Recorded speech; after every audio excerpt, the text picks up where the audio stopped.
Welcome, everybody, to the 12 Days of Zentangle 2023 edition. I can't actually believe it. Awesome. My name is Martha. My favorite time of year, actually.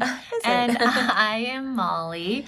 We're here to deliver another video in Project Pack number 22. That's a little tricky. It's 2023, but this is number 22 Project Pack. They, never would I have thought we would do 22 project packs, but here we are loving it and coming up with new ideas every time that sort of challenge us and inspire us and just give us something to tangle around for. Perhaps inspiral us? Oh, inspiral us, Martha. I love it. Love it, love it, love it. Yes. So that's a little hint on what we're talking about. For those of you that have been joining us all along, you know that the theme is spirals. We're honoring the Tangle printemps. We're talking about things that Bijou loves. We're going deep into spirals and we're having a lot of fun with it. So please check out our introductory video. Yes, lots of tips there for all these great tools we're using. Yes, and it really lays out all of the tools and tiles that we're using, so you can check that out. But as always, Martha. Oh, yes. If you don't have a project pack, we encourage you to join along with us with whatever materials you have at home. All right, so we're going to kind of set up the materials that we are going to use today. So I would have all of the pens and pencils and tortillons ready at your fingertips because you never know what we're going to use. In this lovely stack of tiles that you got in the kit, we are going to use this one in particular today. Yeah, it's actually, I said this to you earlier, but this is the string that spoke to me the most. There was something about it that I was like, I can't wait to try that one. So yeah. We are going to use our Micron 01 black pen to get started. But before we do that, Molly, how about we just take a moment we should take a moment. For gratitude of being together and just honoring the method and honoring this day that we're spending with each other. Yeah, for sure.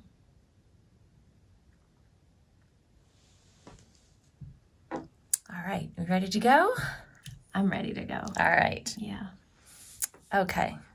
So we have so much in front of us here, so many ideas, so many opportunities, but we thought we'd start by kind of emphasizing this beautiful curved line. It's subtle, but it's subtle, impactful, I think. Yes, and it's going to sort of hold our whole composition together.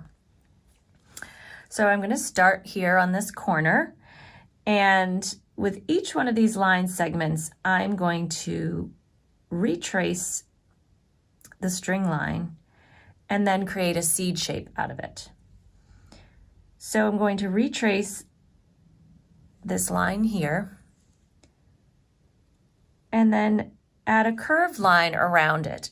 And it's important to note that, like many tangles, we want to leave a little space in case we want to do something fun inside later on. Yeah, that's a good point, Martha. So yeah, we don't want to be too narrow in our seed shapes. We want to leave some room. It's actually the shape of like a pea pod, you know? Yeah, it has. Snap pea.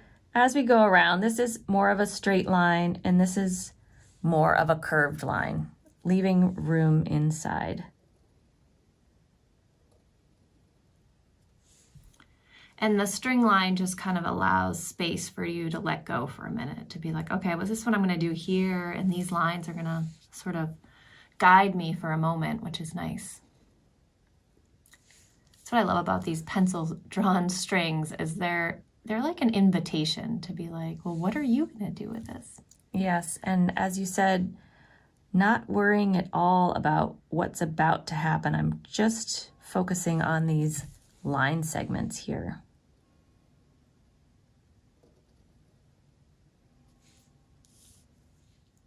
Turning my tile each time I travel around the spiral.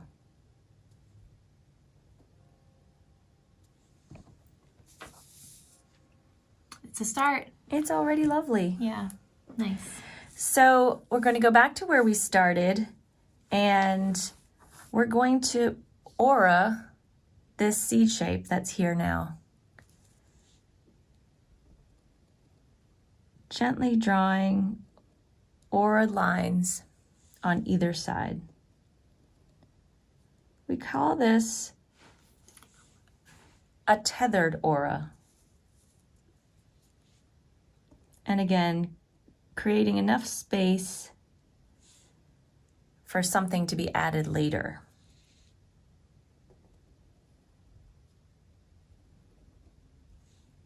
Oh yeah, tethered aura. I like that. Yeah. An aura is kind of an echo. Yeah. Wouldn't you say? I would say that for sure. It's actually funny because it's such a basic stroke, but when you add it to patterns or borders or anything, it just creates a whole new perception of that particular pattern. So you can have, you know, something going on, and then just by auraing it again, you get something completely different.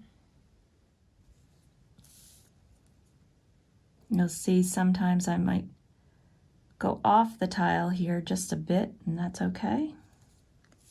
And notice how she gently turns the tile each time, just sort of making it more accessible to the way her strokes are. All right, so we've got this basic string kind of leading us into perhaps something more exciting. Mm-hmm. And Molly's going to join us now. Thanks, Martha. So I'm going to do something really similar to what Martha did, and I actually feel like this tile is like super about repetition, but I feel like this kind of morphing, beautiful way. So I'm going to take her lead and just as she did, but I'm going to do it a little bit differently. So you can check out my approach here, but I'm going to start with the biggest one. And the first thing I'm going to do is create a line right on top of the string. And then I'm going to do a really simple aura on each side, kind of like the tangle bales. I don't want to make it too close, so I'm kind of like trying to put a little bit of space there, work my array around so they kind of bunch up together. Going to the next one. They kind of smush together, that's okay. Notice how she's keeping these tethered auras similarly spaced. So each one of those lines leaves a similar space as the other. Notice how she's pulling the pen line towards herself. That tends to be a comfortable way of drawing, but you might find something that's more comfortable, but make sure. Yeah, I wouldn't say it's the only way to do it, but I agree with Martha that once you give it a whirl, the pen seems to like it rather than pushing away from you.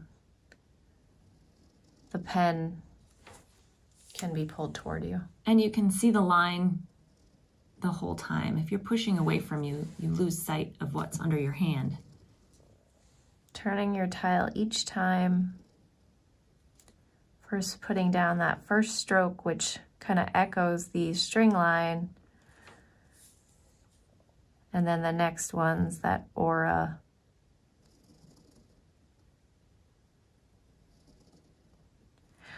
We say this every single Project Pack videos, but if you wish to watch the videos first and then watch them a second time and tangle along, sometimes you can absorb some things that once you start drawing, you get so kind of encapsulated in your work that you might miss some things. I love that sort of accidental redefining that point in the middle, and it's got this really cool dramatic effect now. So that's actually pretty cool already, cool. Right? Yes. We're doing pretty good here. We're going to kind of do what Martha did on hers again, where we're going to go back and add an aura as we go around. So sort of. On these ones, we're actually going to, I guess it's play with a tangle called between. So by adding an aura, we're actually going to be going back and forth and working with this tangle between. So in these spaces right here, it'll be like an aura here and an aura there, and in actuality, we'll end up with a tangle we call betweens. So imagine that we're aura-ing this side, and then aura-ing this side, and then the other side,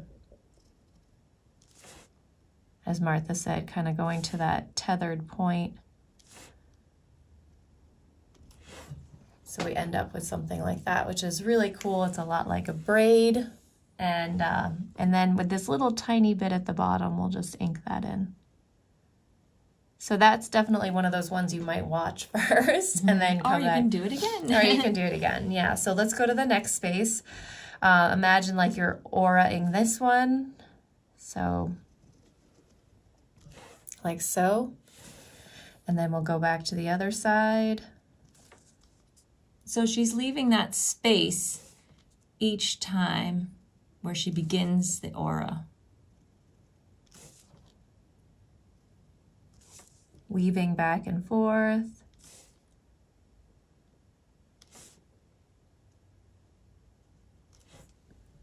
A little bit of ink at the bottom.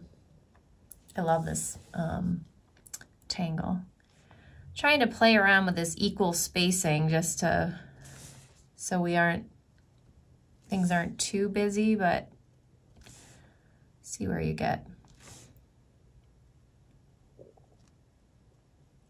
Feel free to redefine any lines as you're working, sort of to sculpt things. I kind of do it automatically as I'm working. I love watching this unfold because, of course, we're only drawing lines. It's it. It's just lines, and it's how they talk to each other. It's how they relate. It's how they touch and how they don't touch that creates this beautiful art piece. You notice I do often redefine my lines and kind of go back over them, sculpting things.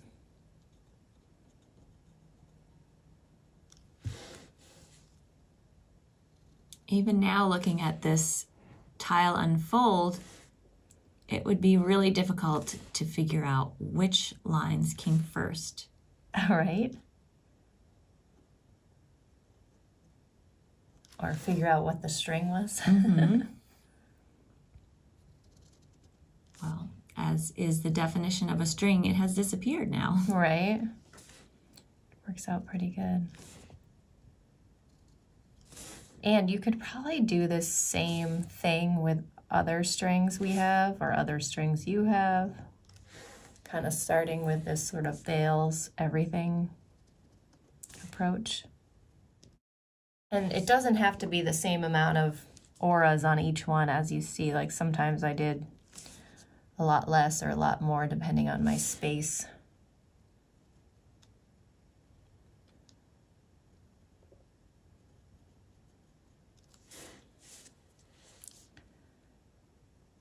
This one's a little different because there wasn't one on that side, so I kind of just put one there and then started.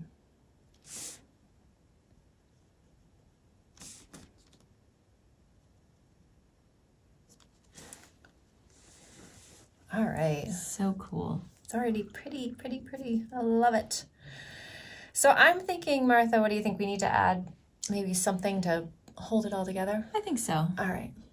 Okay, so now we're going to depart from the lines. You're going to depart? Going to depart from the lines. What does that mean? We're going to do something different. We're going to go in a different direction now. It's like a departure. Yes. Okay. I'm looking at these little kind of corners that are left behind, and they're just sort of speaking to me in a crescent moon kind of way. You know, it's like a crescent moon kind of thing. It's like it always just shows up in every project pack, almost every tile. I know. So there's this little area that we can ink in and create a crescent moon type shape.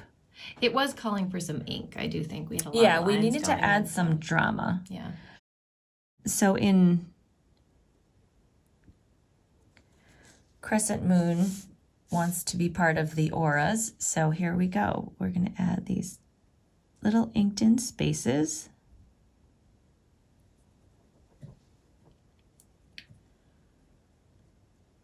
And then aura. Beautiful.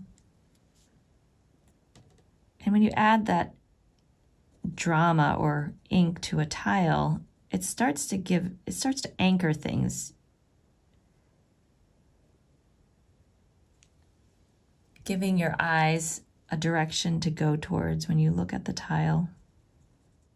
Yours might have gone off the edge here, or maybe you have room. Each one of us will have something a little different. Most likely it's gone off the edge. We're showing you this as a lesson, but originally these tiles are developed in a pretty organic way where we're just kind of feeling out things, and we end up doing lots of tiles before a project pack, and then we kind of narrow them down to the specific lessons. So we've done versions of them and taken this from one tile and another thing from another tile and trying to figure out, something that works to share with people. And then in turn, we think that you probably will then take that lesson and maybe use it, portions of it in another tile or variations of it.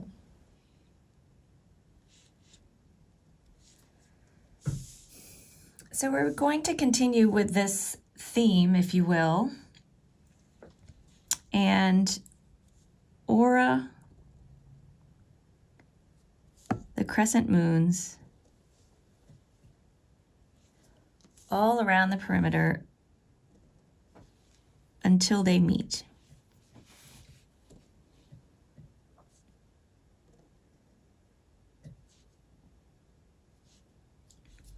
Enjoying how each aura adds to the tile.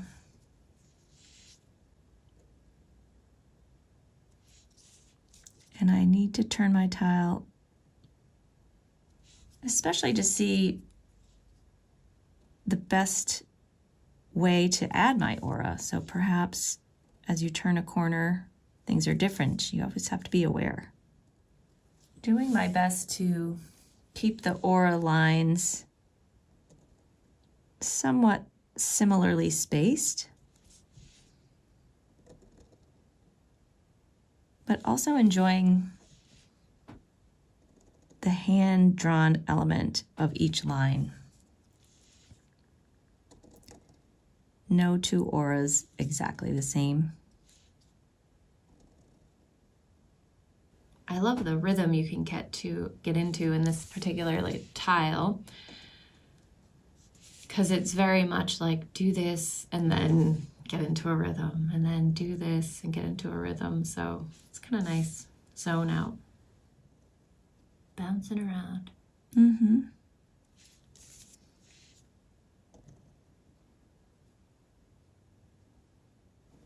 And your tile might have less auras or more auras, and that's fine. So any variation is all how it's supposed to go. So don't think like, oh, she's done 6 on this one, I have to do 6 too. There's a lot of room for variation here, so open yourself up to that.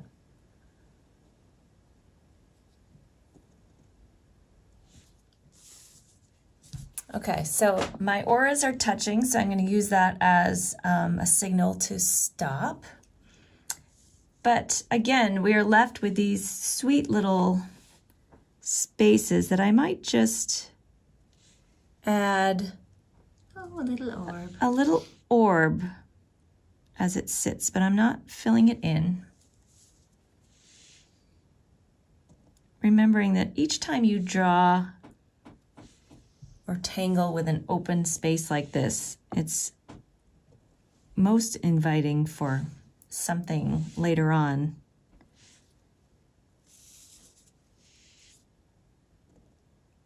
Perhaps it's shading or some color or more ink. It's kind of important in that way that you do things in layers instead of just working all in one area at one time.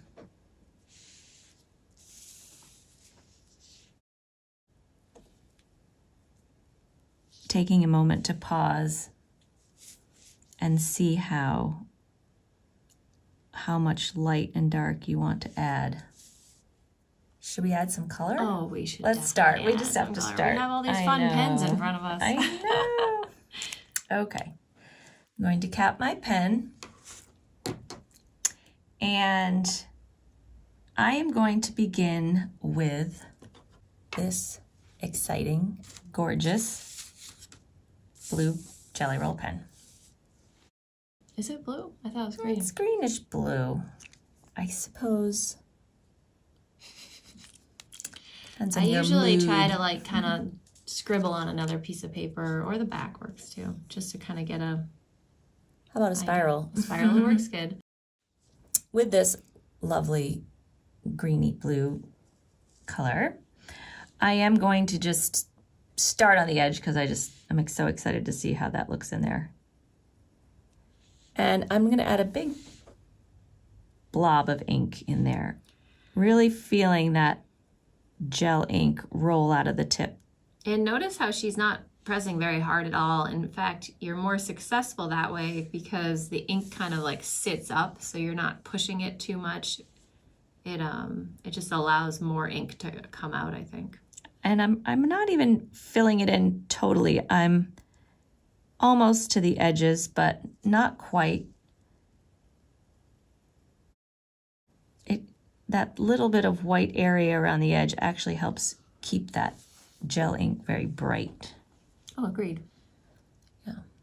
So again, being very mindful of the fact that this takes a moment to dry. So I do want to go back into these sort of longer seed shapes that Molly did earlier. And in each one of these, there were sort of two center, like the original petal. The original petal shapes, seed shapes. So this one on the edge doesn't have auras on the other side.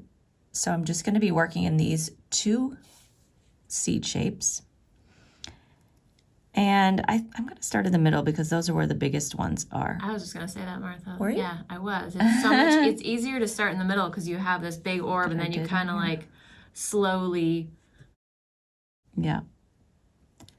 make them smaller as they go. I'll do that so I know these are the two that I'm going to work in. And then doing orbs, getting smaller and smaller to the tips.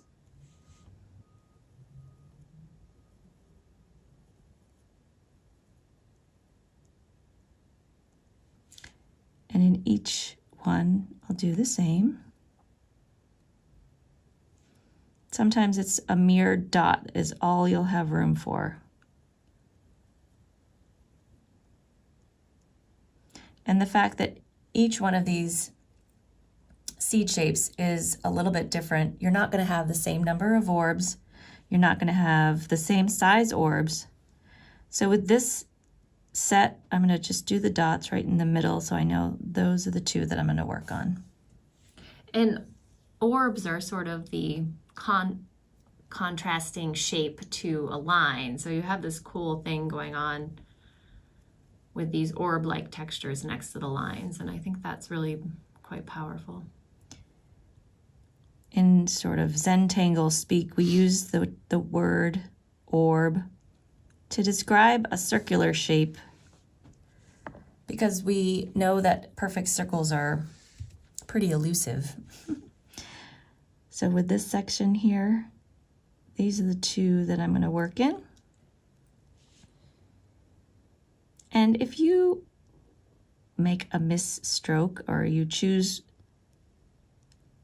a space that you feel was unintended, keep on going because what you're going to create is something beautiful and textural,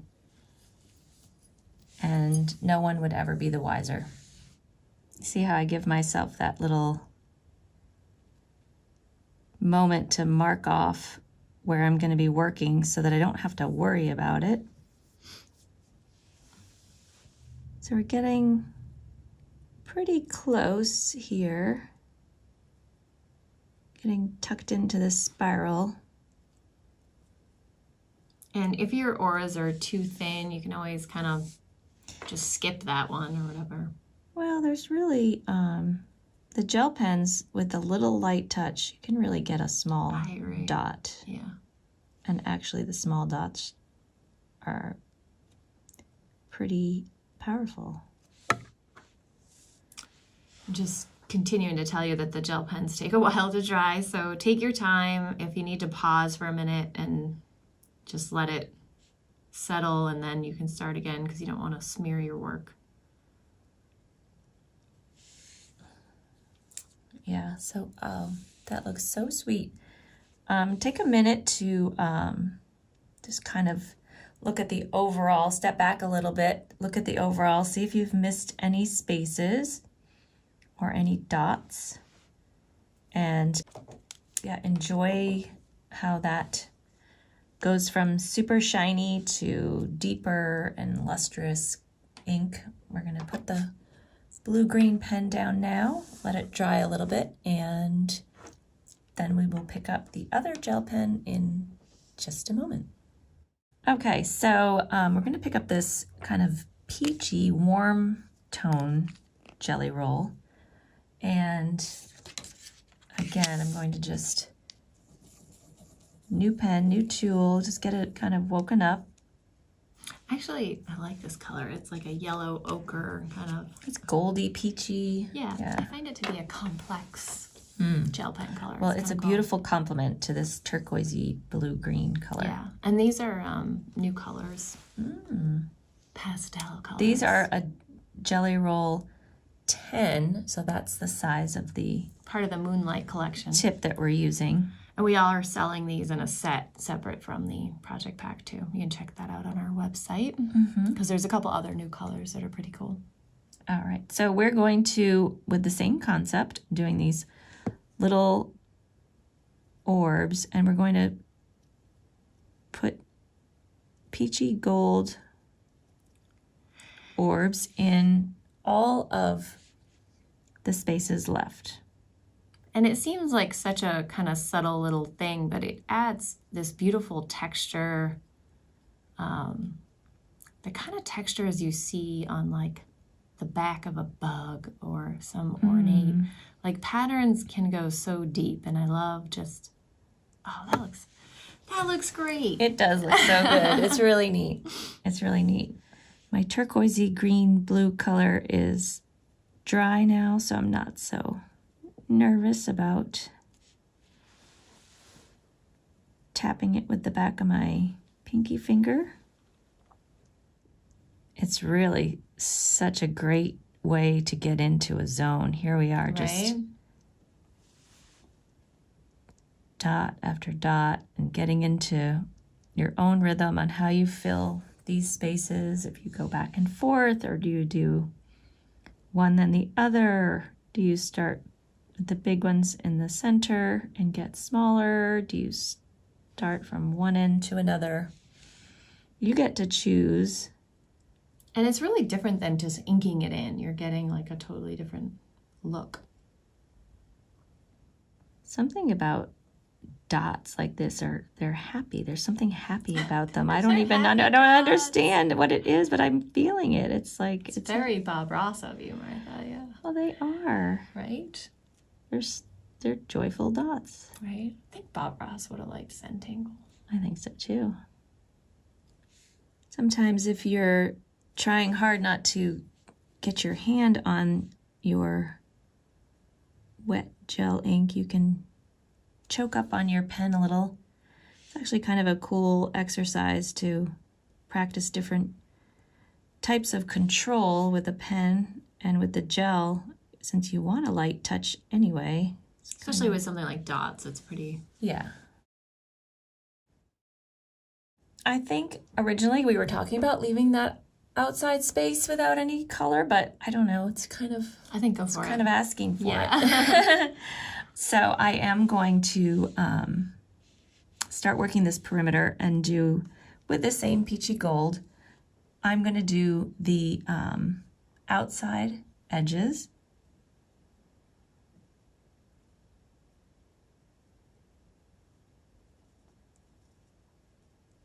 And then we'll go back with that turquoisey color and do the center. Yeah. Or you can leave it blank, actually. Right. Yeah. At any point in time, it's your tile to say, oh, maybe I'll do mine a little different at this point. Any of the lessons we have here are meant to be sort of manipulated or changed as you go along. So we're just here to lay it out on the table, and you can decide to follow along as much as you'd like. And as we were saying earlier too, of course, we've got all these other fun tools to play with. So you might just have an idea brewing of how you want to use one of the other pens or pencils in this tool set, or even something you have at home that you love and think belongs on this tile. It's those kind of sparks and ideas that you have to learn to trust. If something's speaking to you, you should go for it. And that's how we learn. We learn from each other in that way. Even though you're drawing these orbs and dots one at a time, as they come together as a whole, they just become part of this larger message, if you will. And if you so choose, you can also add some of this turquoise blue gel ink to the center. I love the palette on this project pack, and one of the things we do try to do when we design our project packs is play around with techniques, play around with philosophies, and play around with exploring materials and what those materials have to offer. And part of that is color palettes or different combinations of tools. And it sort of creates an elegance of limits. It challenges you to explore how a select group of colors and textures go together. And so it is fun to kind of come up with, something and see how we can play around with how the patterns and tangles interact with those particular colors. And also just how sort of the order of business too, using one tool before another and how they layer and how they change each other.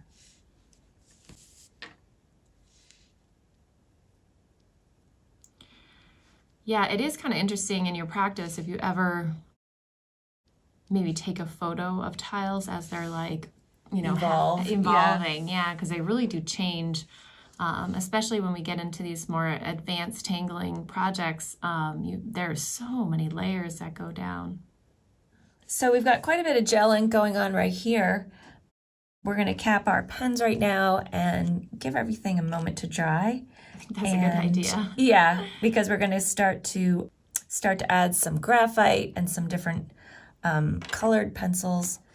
And you really do want to make sure all of your gel pen is fully cured before we start adding the graphite. Yeah, I would give it like 10 minutes. Good idea. About 10 minutes. So we'll see you soon. Okay, Martha, we are ready to add some shading. All nice and dry. Yeah, definitely make sure it's dry. And we did turn off the camera for a minute there and let it sit, because I actually really love sort of this exploratory opportunity to take the gel pens and then add graphite and pastel pencils, but it is a lot of layering and you want to make sure your gel pens are completely dry. So I am going to be working with the two different pastel pencils, which are the brown and the yellow ochre. And then I'm also going to be working with the charcoal white pencil here, and then also the graphite pencil. And then obviously all the tortillons. And you can start with them sort of for specific colors, but they sometimes get a little muddied up after a while. But we can really start with a Start light. Start light, yeah. So I'm going to be putting down a bunch of layers, and this might, if you're not familiar with working with the pastel chalks and the graphites over them, this is a good opportunity to just watch me for a little bit and then go back in and do it on your tile. So I'm going to start with the yellow ochre here, and I'm going to put in some yellow around sort of this circumference here on the edges, and then a little bit in the middle, but I want to leave this kind of midsection without anything for now. So we'll see how that goes. So I'm kind of just putting it in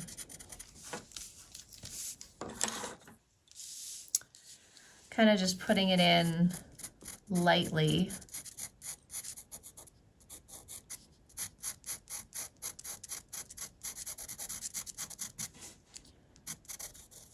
And it's weird because this pencil is almost the same color as the gel pen, and it creates a really cool effect of sort of tone on tone textures.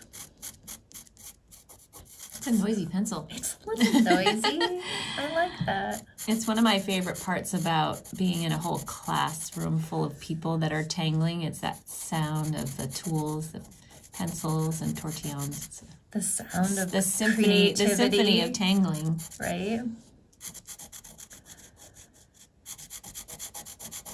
I love shading, and as my Zentangle practice has grown over the years, it's become such a rich part of my process, and especially with these sort of more advanced tiles, we spend a lot of time playing around with shading techniques.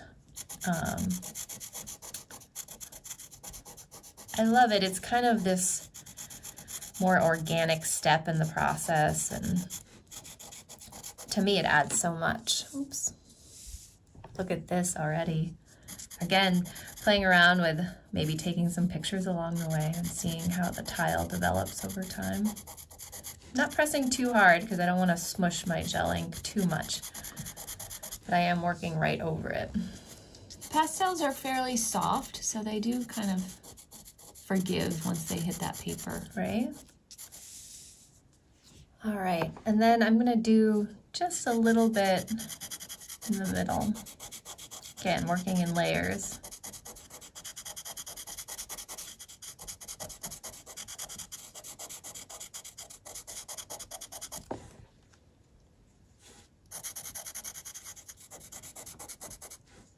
Of course, you can always go back later and add more. Right. And I'm taking my tortillon, just like, see how I have the tortillon on its side? Just gently kind of, it's almost like you're inviting it into the paper's surface, so you don't have any loose bits. And then doing the same. So again, I'm trying to leave this bit here as like, as you can see, this is sort of a natural highlight we're playing with.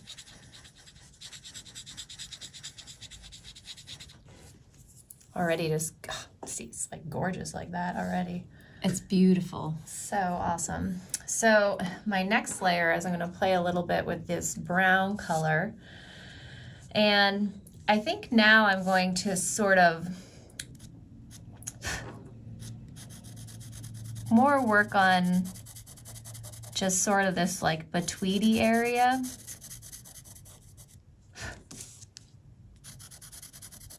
Kind of the triangular space that it just behind. Creating some depth here, and not so exact, but that area is going to get darker.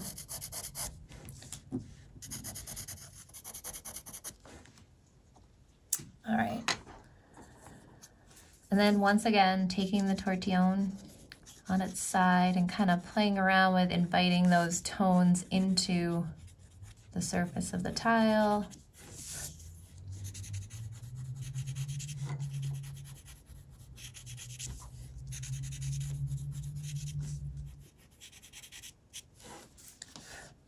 I think I'm going to go back in with the yellow just here.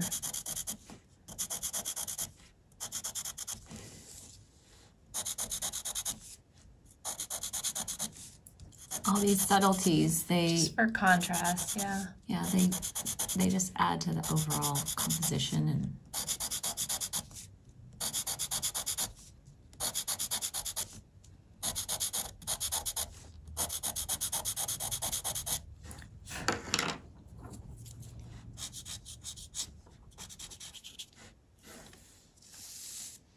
it's already bright in the middle. Oh my goodness, so great. Add a little more.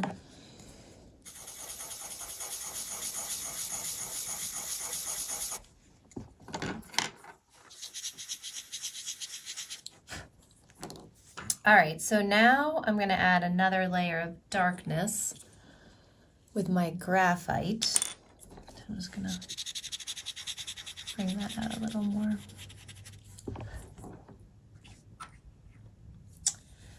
And I'm going to go along the edge first here. Again, on the side to put down a nice soft line.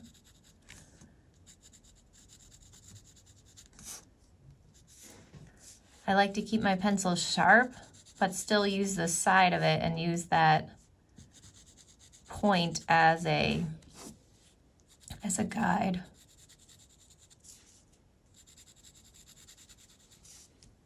It's interesting how the graphite behaves on top of the chalk pencils. Right. And I think I'm gonna put a nice dark shadow here, sort of where they overlap. And then I'm gonna put some graphite in the middle here.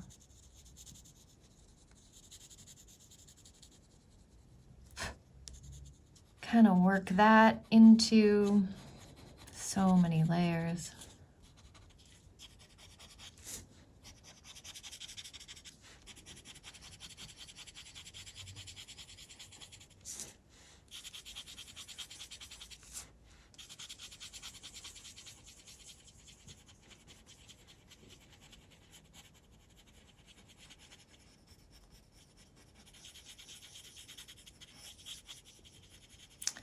And, you know, you can kind of be as light on your tortillon or as hard to kind of fade it out.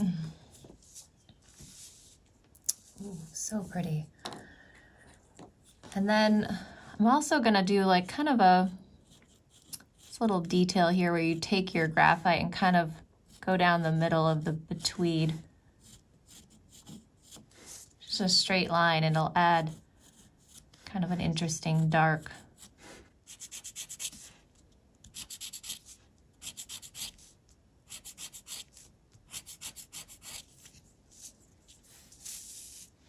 Oh my goodness, it's coming alive. Beautiful.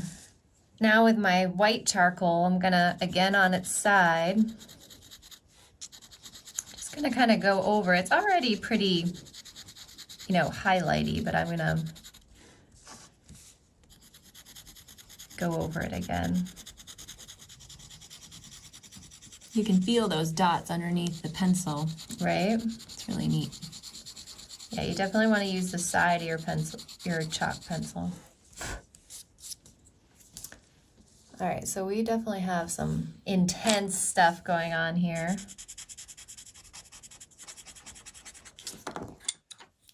Add more here or there.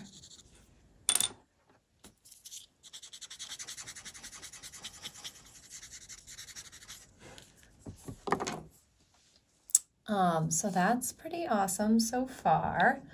What do you think we add a little shading around here? Around the Miss crescent Martha? moons, maybe. Yeah, I think we do that. So I'm gonna do, I think just a little, just because I think the layering is so impactful. I think I'm gonna go first with a little yellow, and then I'll go over it with the graphite. Again, trying to leave that middle for that natural highlight. Fun lesson on how to take your shading into a whole other dimension. And really, it's just a little bit of time, taking your time on a tile, going a little deeper.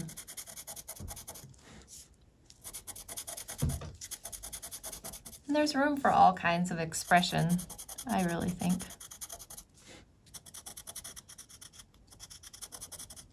As your practice grows, you'll find yourself kind of getting lost in a tile for hours and hours. And then I think I'm going to do the same on the crescent moon, just a little.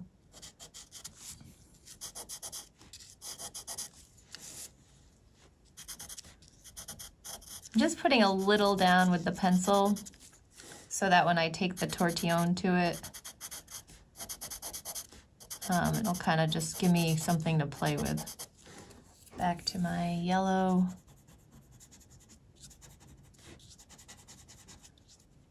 We always start out with good intentions of keeping the colors separated from the tortillons, but in the end, when you grab the wrong one, it actually just adds some interest to whatever you're working on. Yeah. It's okay if there's a little bit of a different color or a darker color you weren't thinking you were blending in.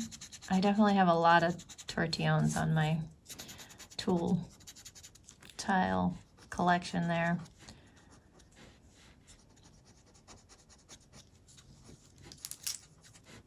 And I personally do like to blend as I go instead of waiting till the end, because I think the layers get, I don't know, there's something about it, I think it helps. All right, now a little more graphite.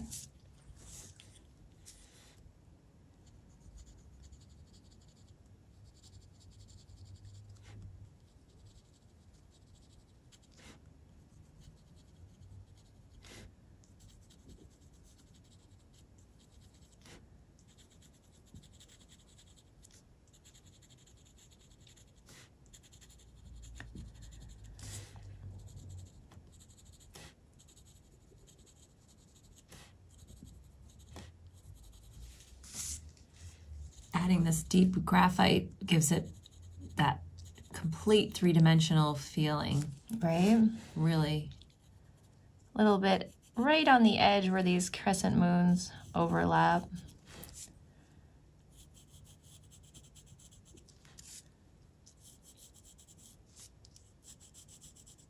Again, playing with that tip of the pencil, but not like so upright. You're just right, kind of having it on its side so you get that soft line, but use the control of the tip of the pencil.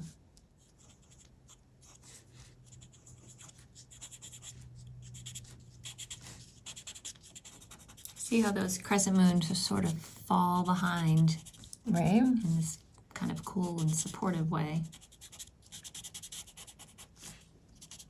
A supportive way. Mm-hmm. And always paying attention to like how I've deliberately left those bits untouched, because those make all the shaded pieces feel so much more intense.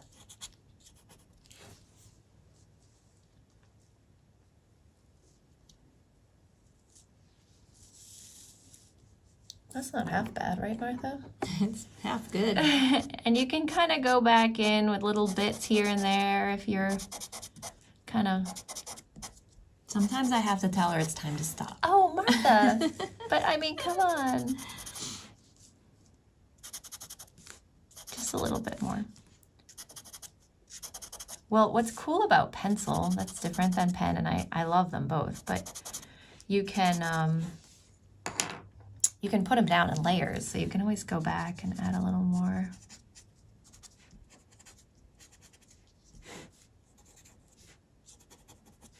And then if you're wanting to add a little bit of white, maybe doesn't even need it. We often find that we don't really need a tortillon on the white. It sort of does it itself. Right, you can kind of add little bits. That really brightens the peachy gel pen. Right? And with these tiles that have so many layers in them, feel free to pause and kind of check out.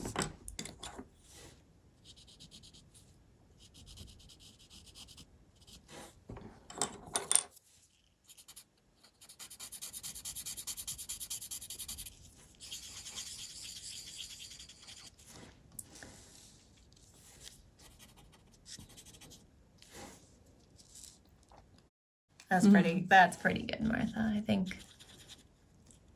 magic just happened. So I would say, and I think Martha would agree, that we have one more final touch. One more little bit. That I think is really important when you're working with all these layers.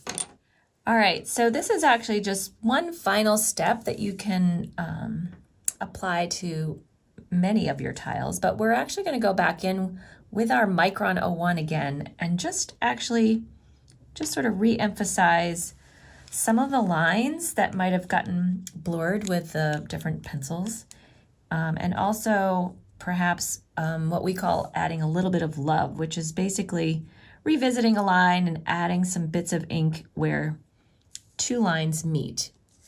So I'm going to start that process by re-emphasizing the whole perimeter of this gorgeous creature here.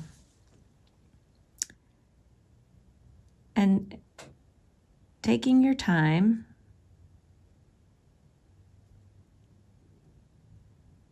and right here where you have two lines that meet, I'm just going to add a little bit of ink in the corners here. Just kind of smooths out. Even just look at the difference, how that changes it so much just by going over and doing that. Yeah, you can already see it. And it's kind of like a secret. Nobody really would even know that you went back.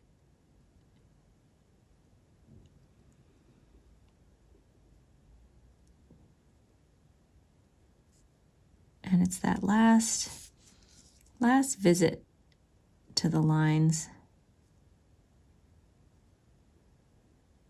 Just this little rounding, we call it.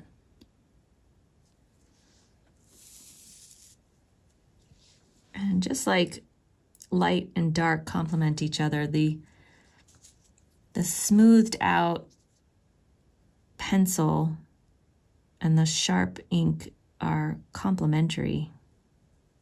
They bring out the best in each other. Turning your tile, appreciating all that you've done so far.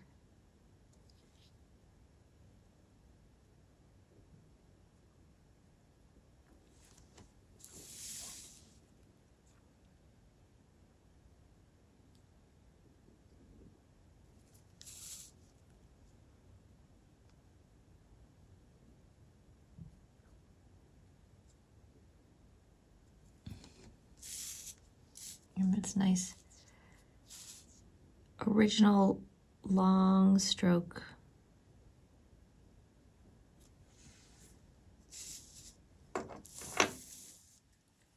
And then perhaps, because there's a lot going on right here, maybe just reminding everybody that that's where that is. That makes such a difference, Martha. Good call. Isn't that funny how it does? Right?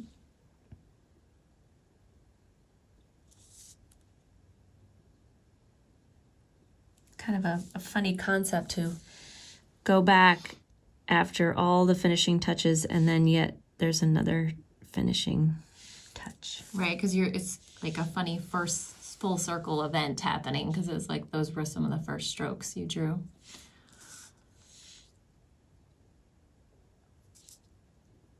Just a reminder, you can always like kind of scribble your micron on another piece of paper if it gets a little gummed up with Yeah, it actually doesn't seem too bad. Not too bad. Of course, anytime you redefine a line, you have that opportunity to sculpt it and make it even more of whatever you intended to begin with.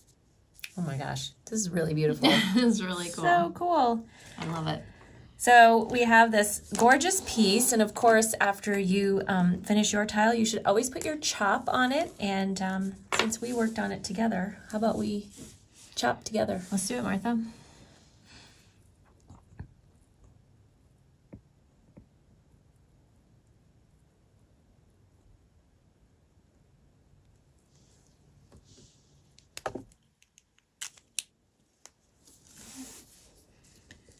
Love it. Thanks for joining us. So fun. We can't wait to see what you create. See you soon.